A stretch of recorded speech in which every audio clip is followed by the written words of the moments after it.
தொகுதி வரையறையில் வந்து எங்களுக்கு குறைக்க போகிறீங்கன்னு கேள்விப்பட்டேன். குறைக்கலன்னு சொல்லியாச்சு. அப்படி ஒரு சொல்கிறார், குறைக்க போகிறேன்னு கேள்விப்பட்டேன். அப்படி குறைக்கிறதா இருந்தால் தமிழ்நாட்டை, இந்தியாவை திரும்பி பார்க்க நேரிடும்.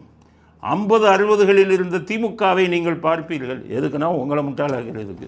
நீங்கள் இதுவரை பார்க்காத தமிழ்நாட்டை பார்க்க வேண்டியிருக்கும். 50-60களில் பார்த்த பழைய திமுகவை இந்தியா திரும்பவும் பார்க்க வேண்டியிருக்கும். இவன் என்ன மிரட்டுகிறான்னு நினைக்காதீங்க, நான் உங்களை எச்சரிக்கிறேன். நீங்கள் இதை மறந்துடுவீங்க, சட்டம் ஒழுங்காக மறந்துடுவீங்க, கள்ளச்சாராய சாவை மறந்துடுவீங்க, மந்திரி பூரா கோடிக்கணக்கில் கொள்ளையடிக்கிறதெல்லாம் மறந்துடுவீங்க, செந்தில் பாலாஜி கதையை மறந்துடுவீங்க, நேரு கதையை மறந்துடுவீங்க, பொன்முடி கேஸை மறந்துடுவீங்க. அப்படியா தமிழ்நாட்டை குறைக்க போகிறானா அப்படின்னு உங்களை வந்து மூளை செலவை செய்கிறதுக்கு சொல்கிறாரு. அதை நீங்கள் முதல்ல புரிஞ்சுக்கணும். சரிப்பா, அவன் வீராதி வீரர் மாதிரி பேசுகிறார். 50-60களில் இருந்த திமுகவை நீங்கள் பார்ப்பீர்கள். அது என்ன 50-60ல் திமுக? அப்போ 50-60ல் திமுக எப்படி இருந்தது? இன்றைக்கி இருக்கிற இளைஞர்கள் உங்களுக்கு சொல்லணுமே, உங்கள் ஊரை ஏமாற்றிக்கிட்டு இருக்காங்களே.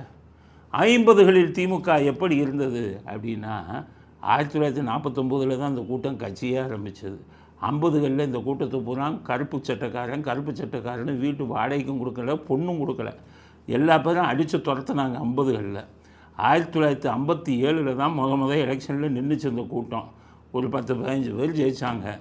மக்கள் அடித்து துரத்துனாங்க. 50களில் எதையும் கிழிக்கலை.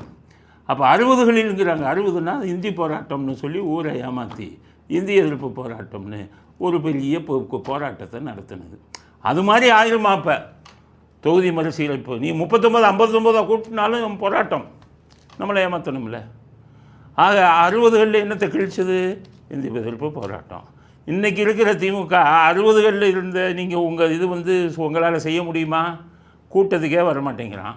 500 ரூபா கொடுத்து 1000 ரூபா கொடுத்து கூட்டத்தை கூட்டிகிட்டு இருக்கிறீங்க. இந்தியாவே திரும்பி பார்க்குற அளவுக்கு என்ன போராட்டம் பண்ணுவீங்க? போராட்டத்துக்கு ஏமா வருவான்? போராட்டத்துக்கு வயசான பெண்களை கூட்டிகிட்டு போய் 500-1000 கொடுத்து ஏமாத்துறீங்க.